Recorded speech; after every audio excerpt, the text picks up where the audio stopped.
Povinnosť vysporiadať si nájomné za hrobové miesta a zároveň uzatvoriť nájomnú zmluvu na hrobové miesto ukladá zákon číslo 470 o pohrebníctve, ktorý vstúpil do platnosti ešte v septembri roku 2005. Podľa výzvy by tak mali urobiť občania v termíne od 1. júla do 30. novembra.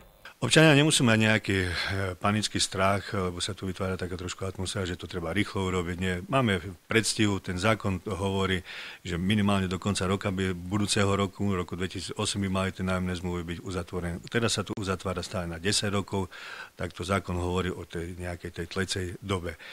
Čiže občania nemusia mať nejaký strach, každého budeme vyzývať, každý môže prísť, lebo nie sú všetci občania, ale v meste Stará Ľubovňa sú aj občania, ktorí majú tu pozostálych a bývajú niekde v Bratislave, alebo čo. Po telefonickým dohovorom so správcom cintorínom, pánom Bronékom sa vedia dohodnúť.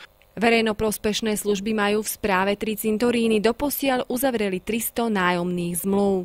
Ideálne by bolo, keby pozostáli stále mali nejaký doklad o nejakom tom zaplatení toho hrobového miesta, to znamená, jak robili pohreb, tak vtedy dostali nejakú tú nájomnú zmluvu, nejaký šek, nejaký doklad, no vtedy by to bolo ideálne, lebo je to urýchlená záležitosť.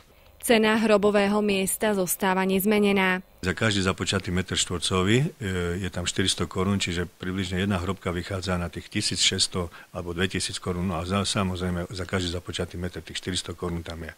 Na starom cintoríne sa však nachádzajú hrobové miesta, ktorých majitelia nie sú známi. Sú hrobové miesta také, ktoré nemáme ani adresy pozostálych, ale zatiaľ neuvažujeme podľa toho nového zákona, ktorý hovorí, že keď pozostáli sa nestarajú o hrob, nemajú zaplatené, hlavne nemajú zaplatené nájomné, že ten hrob môžeme zrušiť alebo môžeme ho dať na dražbu. V meste Stará Ľubovňa zatiaľ s takouto radikálnou nejakou touto vôbec neuvažujeme. Bližšie informácie k nájomným zmluvám na hrobové miesta získate na týchto telefónnych číslach.